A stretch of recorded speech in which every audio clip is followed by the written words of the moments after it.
বৰ্তমান জিএনএম নাৰ্ছিঙৰ application form fill up হৈ আছে। বিনামূলীয়া কোৰ্স ফ্ৰী অফ কষ্টতেই ছোৱালীয়ে বৰ্তমান জিএনএম নাৰ্ছিঙৰ ফৰ্ম ফিলআপ কৰিব পাৰিব। এই ভিডিঅ'ত জনাই দিয়া হ'ব জিএনএম নাৰ্ছিঙৰ ফ্ৰী কোৰ্সৰ ফৰ্ম কেনেকৈ ফিলআপ কৰিব। অলৰেডি আগৰ এটা ভিডিঅ'ত জনাই দিয়া হৈছে যে কি পাছ হ'ব লাগিব, কিমান পাৰ্চেণ্ট লাগিব, সিলেকশ্যন প্ৰসেস কি, ফৰ্ম ক'ত পাব, ফৰ্ম ফিলআপ কৰি ক'ত জমা দিব লাগিব, গোটেই ডিটেইলছ জনাই দিয়া হৈছে। যিসকল কেণ্ডিডেট এইখিনি ডিটেইলছ গম পোৱা নাই সেইসকল কেণ্ডিডেট কাম কৰিব। এই ভিডিঅ'ৰ ডিছক্ৰিপশ্যনত লিংক পাব, সেই লিংকত ক্লিক কৰি জানিব পাৰিব ফৰ্ম ক'ত পাব, ফিলআপ কৰি ক'ত জমা দিব লাগিব, কিমান পাৰ্চেণ্ট হ'লে এপ্লাই কৰিব পাৰিব, গোটেই ডিটেইল চাব পাৰিব। এতিয়া জানি লওক এপ্লিকেশ্যন ফৰ্ম কেনেকৈ ফিলআপ কৰিব। এইটো হ'ল এপ্লিকেশ্যন ফৰ্ম জিএনএম নাৰ্ছিঙৰ। জিএনএম নাৰ্ছিঙৰ এপ্লিকেশ্যন ফৰ্ম ক'ত পাব, ভিডিঅ' ডিছক্ৰিপশ্যনত লিংক পাব, সেই লিংকত ক্লিক কৰি জানিব পাৰিব যে ফৰ্ম ক'ত পোৱা যাব। অনলাইন এইটো ফৰ্ম পোৱা নাযায়, অফলাইন লৈ আহিব লাগিব।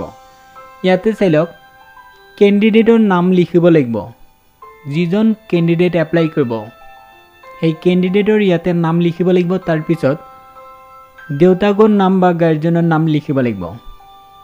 তাৰপিছত ইয়াতে এড্ৰেছ কৈছে, এড্ৰেছ লিখিব লাগিব। ইয়াতে গাঁৱৰ নাম, পোষ্ট অফিচ, পুলিচ ষ্টেচন কি হয়, তাৰপিছত ডিষ্ট্ৰিক্ট, পিন নম্বৰ, তাৰপিছত ইয়াতে মোবাইল নম্বৰ বিচাৰিছে।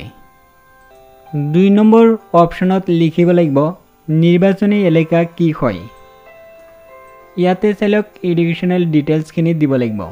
মেট্ৰিক পাছ কিমান চনত পাছ হৈছে, কি ডিভিজন পাইছে, মেট্ৰিকত কিমান পাৰ্চেণ্ট পাইছে ইয়াতে লিখিব লাগিব।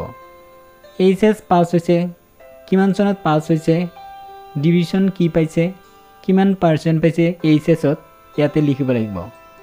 যদি বিএ বা বিএসসি পঢ়িছে লিখিব পাৰে, কিন্তু মিনিমাম 12 পাছ লাগে। যদি পঢ়া নাই এইটো ব্লেংক এৰিব পাৰে। যদি আদাৰ কোৱালিফিকেশ্যন আছে লিখিব পাৰে, কি পঢ়িছিলে, কিমান চনত পাছ কৰিছে ইয়াতে লিখিব পাৰে।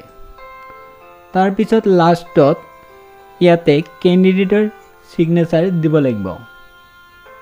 যদি এতিয়া জানিব বিচাৰিছে যে এই ফৰ্মৰ লগত কি কি প্ৰমাণপত্ৰ দিব লাগিব, ফৰ্ম ক'ত পাব, ফিলআপ কৰি ক'ত জমা দিব লাগিব, এইখিনি ডিটেইলছ চাবলৈ এই ভিডিঅ' ডিছক্ৰিপশ্যনত লিংক পাব, সেই লিংকত ক্লিক কৰি গোটেই ডিটেইলছ চাব পাৰিব।